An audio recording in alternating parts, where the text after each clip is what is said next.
Chapter 11. Empty Nests.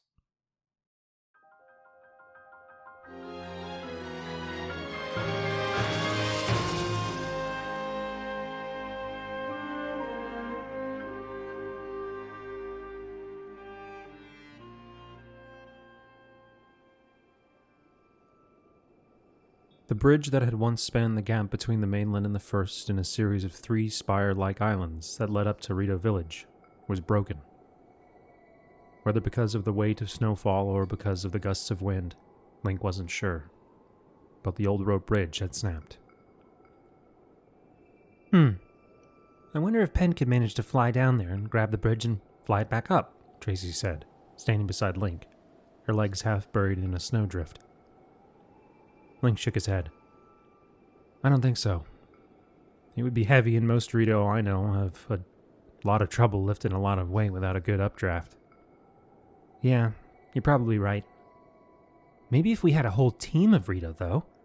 Hopefully Pen comes back with a bunch of them. That morning had begun as frigid and snowy as the night had ended. Link had slept in an extra bed that Tracy had in the back room. Apparently she, her 2 sisters, and Pen all had beds there, but her other sister, Doma, was off chasing a story regarding mythical fairy fountains. After Link cooked them up a hearty breakfast, Pen flew across to see who was around in the village. Beside the broken bridge was a large stack of boxes, which very possibly would have been buried under the snowdrifts were it not for the efforts being made to keep them accessible.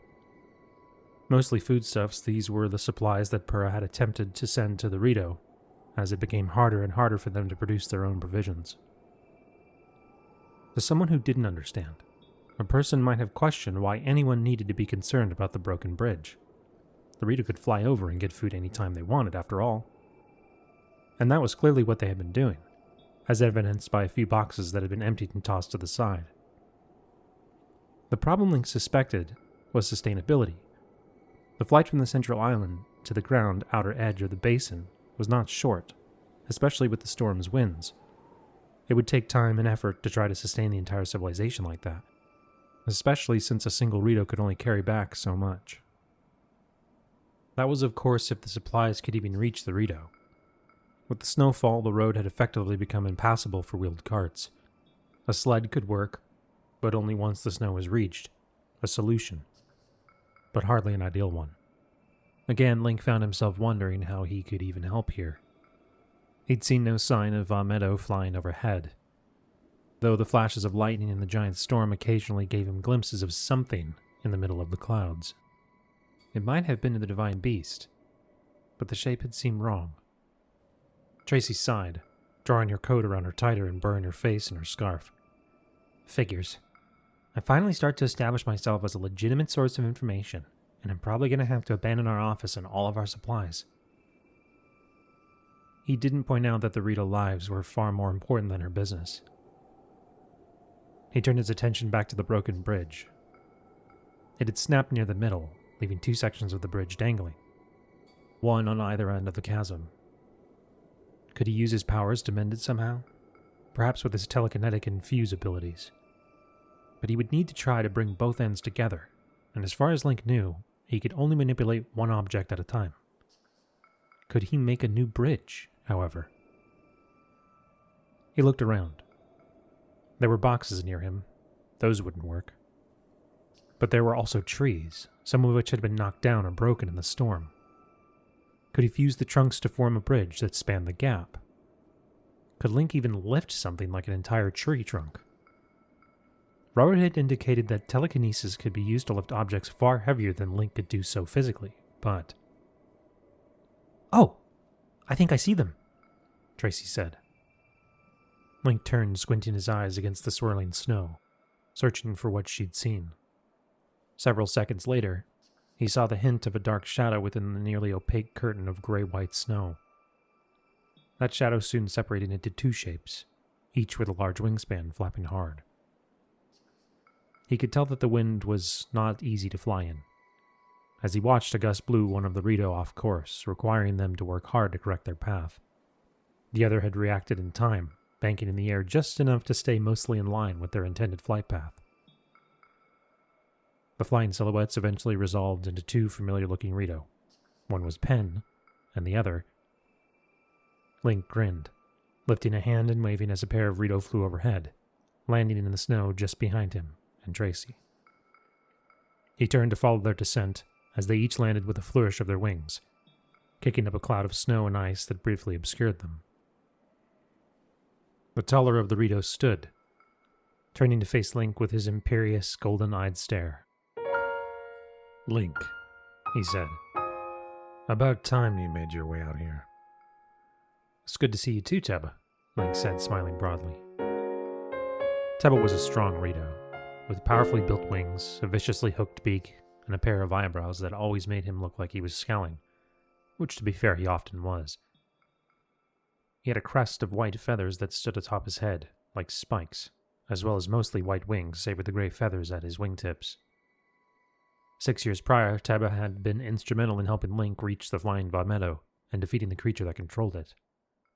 The Rito had not been idle in the years since either, having spent a great deal of effort to build up the Rito forces that had been depleted by the Divine Beast's actions and the subsequent battles at Hateno Village and Hyrule Castle. And that was before he'd been made the Rito Elder the year prior. Teba smiled, reaching out and placing a wing on Link's shoulder, squeezing. "And you? Where have you been?"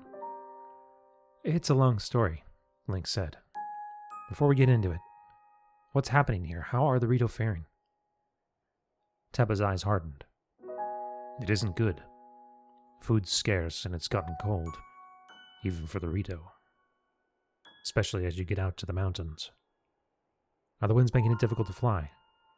"They're manageable out here," he said, eyes darting towards Pen. "The ones around the storm are a death trap for anyone but the best flyers." Link frowned. "You said the mountains are too cold for the Rito, and that the winds are too strong near the storm. Why go there at all?" Teba clicked his beak in irritation and his tone sharpened. "Because we're trying to figure out what in the calamity is going on." A moment later, likely in response to Link's frown, the Rito sighed, shaking his head. "Sorry. It's been a long few weeks." "Have you lost a lot of Rito?" Teba looked over his shoulder towards the distant mountains of the storm. "No. A few have disappeared, and we lost one when a downburst sent her crashing into the ground. We've got more broken wings than we have tail feathers, though. And getting them back to the village is all but impossible. The training grounds have become a triage." "Has there been any sign of Meadow?" Teba remained silent for several seconds, eyes still on the storm. Lightning lit the storm from within, and for the briefest of moments, Link again thought he saw something shadowy within. The Rito finally turned his gaze back. "Maybe, but this all feels wrong. I flew Meadow, and I never found anything to suggest it could do this. The calamity made the Divine Beasts do things that Zelda never thought were possible. Neither she nor the Sheikah knew Ruta could cause endless rain." Teba grunted, folding his arms. "Point. Either way, no. We haven't seen Meadow flying about, but there's definitely something in the storm. Problem is that the winds of the storm wall are strong enough to snap our wings like twigs, not to mention the ice being flung around like it's a bunch of knives. There's no way to get through it and survive." Teba's eyes flashed with irritation, and he fixed his glare on Link. "But assuming it is Meadow, how is it back? I thought the whole point of shutting them down was to prevent this sort of thing from happening." "That's what we... Didn't Zelda promise that they were permanently disabled with no way of restarting them, without rebuilding them from the inside out?" "Teba, and where in the skies is she anyway? She needs to be here if this thing is Meadow. Then I need her to... She's missing." Teba's beak clicked shut. "She's missing," Link said again, sighing. "I don't know where she is." "Is she? No, I think she's alive. But..." Link reached up, throwing back his hood and running his hands through his hair. "I don't know. And there's more." He launched into an explanation again. With members of the Lucky Clover Gazette still there, he kept the story brief and made the same omissions that he'd made with them. He would fill Teba in on the finer points later, when they had a chance to speak privately. Once those explanations were complete, Teba rubbed his beak thoughtfully. I suppose you're going to want to make your way out to the mountains then. Link grimaced but nodded. If it is meadow, then I want to do what I can to help shut it back down. And you heard what I said about the wind and cold being too much even for Osarito, right? When Link didn't respond, Teba nodded. All right then. Not sure what you're going to be able to do, but I learned my lesson about ignoring your offers to help last time. Link gave him a grateful smile, recalling their first encounter, when Rito Village had been terrorized by the Divine Beast. Teba had shown no interest in accepting Link's offer to help, preferring to gather information about the Divine Beast and handle things on his own. But how do you plan on getting out there? The roads are impassable out near the mountain, the snow's too deep, and the threats of avalanches is significant. I don't know. I only just got here last night. I didn't realize how bad it had gotten. Teba's beak clicked a few times. Then I guess it'll be up to me again. Damn it, Link, it's already been difficult enough to fly. Do you know how much harder it will be with you on my back? Wait, really? Pen asked, surprised. You can actually fly with him on your back. Teba ignored the other Rito, eyes remaining on Link. I think I can manage it if you leave behind some of your extra gear, and if we take a break on the North Spire. It's not going to be an easy flight, though. I guess I'll pack light, Link said, grinning. Teba snorted. Well, come on. Let's get over to the village. If we're going to fly all the way to the mountains, we're going to get started up near my hut. It was a relief when Link's boots finally settled onto the wooden planks of the walkway that spiraled all the way up to the top of Rito Village. The relatively short flight across the broken bridge hadn't been easy, and Link had trudged through snow the rest of the way across the 3 adjoining islands, and to the central spire of Rito Village itself. Link worried about how challenging it had seemed to Teba to get him across the gap, however. There were a number of factors at play, the wind direction, the difference in elevation between the 2 islands, and the fact that he'd just flown all the way down from the spire to meet Link. But it was clearly harder to fly now than it normally was. Could Teba actually fly him all the way to the Hebra Mountains? Thankfully, the bridges connecting the 3 adjoining islands and Rito Village were intact, albeit covered in snow and ice. While they creaked ominously, and Link feared a sudden drop, followed by an icy plunge, they held as he made his way across the frozen river and up to the Rito town. Rito Village was a bit of a misnomer. If one heard that name and had never been there, one might have considered a quaint little place. A small town or hamlet where a handful of Rito lived and worked. They wouldn't have expected the enormous rocky spire that jutted up out of the lake, crisscrossed with spiraling walkways with hundreds of small, round, open-sided structures, in the style preferred by the Rito for their homes and shops. Everything here was made of wood. The Rito did not mine or shape stone, instead relying on the plentiful forests surrounding the lake to form the literal foundations of their society. Once there had been a sizable Hylian village where the Lucky Clover Gazette now sat, full of woodcutters and carpenters, forming something of a symbiotic relationship with the Rito. The Hylians provided the wood for the Rito society, and the Rito gave them safe harbor, free of worries about roaming guardians, Calamity Ganon, or its band of monsters that roamed the land. That had changed after the Calamity had ended. Most of the Hylians that had spent their entire lives hearing stories of how terrible it was in other regions had wanted to see what the world had to offer, now that it was safe. They, like many Hylians at the outskirts of the land, had wanted to press inland, reclaiming the fertile lands in the center. That had led to a number of intense moments with the Rito, who had relied on the Hylians for much of their manual labor for a century. Thankfully, Link and Zelda, mostly Zelda, had been able to work with the disparate groups to find an accord, and last Link knew, Hudson was considering establishing a western branch of his growing construction business out this way. Looking at the town now, Link thought that Hudson might need to move his plans up, as Rito Village had clearly seen better days. On the side facing the storm, roofs had caved in, portions of the walkways had collapsed, and even some entire buildings had broken free of their supports, crashing down below and further damaging anything beneath them. The shielded side of the central spire had fared better, but even here Link still saw signs of the damage caused by so much snow falling so quickly. I don't think Pearl had any idea it had gotten this bad, Link said as he carefully picked his way past a broken section of walkway. I don't doubt it, Teba said, waiting for Link to get across. It all happened fast, practically overnight. He met Link's eyes, and Link saw in them the same suspicion that he felt himself. Rito Village had weathered hundreds of winters in the past. While Link knew there would be always some repairs needed after a bad blizzard or windstorm, this felt targeted, intentional. It made him think of the ways the Yiga clan had enacted plans to weaken the Zora and the Gerudo when the Divine Beasts raged during the Calamity. No one had seen any sign of the Yiga for years, a fact that never sat well with Link. The Gerudo had spent years following the Calamity trying to root out hidden cells, enacting their vengeance for the destruction caused by the Yiga plots. They'd had some limited success in the couple of years immediately following the Calamity, but the Yiga had since disappeared. There hadn't been any sign of them for over 2 years. We haven't found anything to indicate any supports or ropes were intentionally broken, Teba said. The Rito's words drew him back out of his thoughts.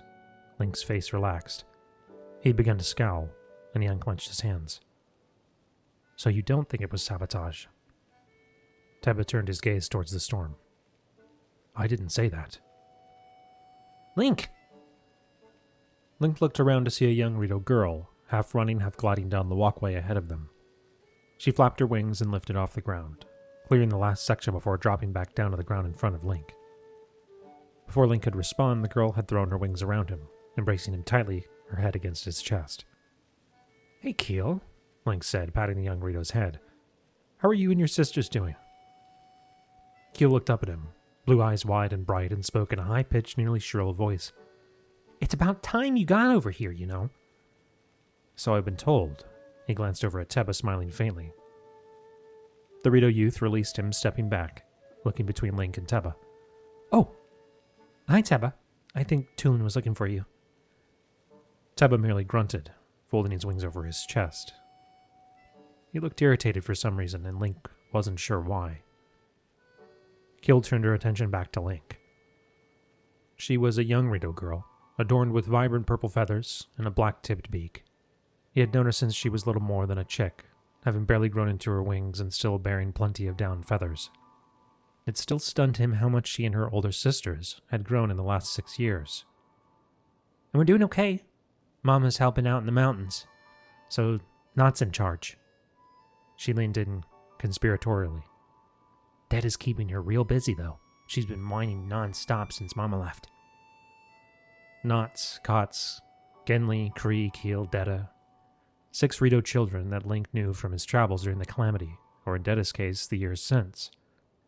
They were the daughters of one of Link's closest friends and allies, and that thought still caused him a spike of concern and pain, which he did his best to ignore. Hopefully she's not being too much of a handful, Link said. Keel shrugged. She can't really fly that well yet, so she's not too bad. I bet you that if she could, she would have tried to fly up after Mama, though. She's been hanging onto her tail feathers ever since Papa left. And there it was. Cass. The Rito bar that helped Link immensely during the months after he woke, providing a source of companionship and comfort in the worst times. He was an eternal optimist, and his efforts hadn't only helped Link in his darkest moments, but he had a direct hand in bringing all of the races of Hyrule together for the final conflict as well.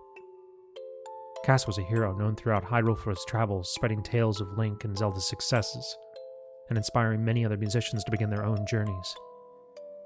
He'd been the natural choice to travel beyond Hyrule's borders to find enclaves of people whose ancestors had fled Hyrule during the Calamity. Link just wished he knew what had happened to him since. Teb cleared his throat. Let's keep moving. We can all catch up while we walk. Oh, yeah. I want to know what's happening. I heard you went missing, but obviously that wasn't true because you're here now, and what are those floating islands anyway?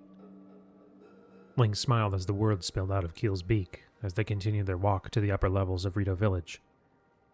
It wasn't easy to get a word in edgewise, but it was comforting to hear that she and her sisters, along with their mother, were doing well despite the storm. Link would have never forgiven himself if something had happened to them while Cass was away. Along the way, Link saw other Rito, but far fewer than normal. Knots and Cots, the two eldest daughters, were in a hut sheltered from the worst of the wind, surrounded by quite a few Rito children, some of whom looked to have been barely hatched, as well as their youngest sister, Detta, who was covered in blue feathers very similar in shade to their father's. Genly was in a nearby hut, minding 3 massive stew pots and humming a song to herself that Link didn't recognize. He didn't see Cree, but Keel informed him that she was probably down at the base of the spire gathering up wood from the damaged sections of the village for fires. He saw other children and youths around, as well as some of the eldest among the Rito, but very few of the stronger adults. Teba explained that every able-bodied Rito was hunting for food, skirmishing with monsters that flourished in the cold, such as Wolfos, Frizzards, or certain breeds of Lizalfos, or trying to find answers about the storm. Even Teva was only back to check on things before he would again leave to join the other adults. They left Keel behind, as she had her own responsibilities that Knots pointedly reminded her about. And as they rounded the spire once more, Link was hit by a gust of frigid wind that cut through his cloak and sent his hood back off his head. He hissed softly, pulling the cloak more tightly around him. "Teba, are you sure you can fly in this?" Teba looked down at him, his expression stoic. "Of course I can. I've already made the flight plenty of times. But with me on your back?" The Rito hesitated only a moment before giving him a curt nod. "I'll be fine." Link hoped he was right. He hadn't enjoyed the idea of plunging headfirst down into the frozen lake below. "Have I ever told you that I'm not really a big fan of the cold?" Teba snorted. "You just need to grow some feathers." Link smiled. "Good idea. Maybe I'll..." "Hey, Dad!" A voice cut through the wind, and both Link and Teba looked up to see an adolescent Rito flying above them. As Link watched, a gust struck him again, causing his cloak to flap in the wind, and he had a sudden fear that the Rito youth would be blown into the side of the spire. Amazingly, the Rito boy barely seemed fazed by the wind. He merely banked into the wind, offsetting the gust exactly enough to stay on his chosen trajectory, as if the gust had been nothing but a breeze. He had seen Teba pull a similar move off earlier, but even to Link's untrained eyes, he could tell that this younger Rito managed it with far more grace and stability than the elder, and then the youth's words registered with him. "Wait. Is that Tulin?" Teba growled softly. "Yes.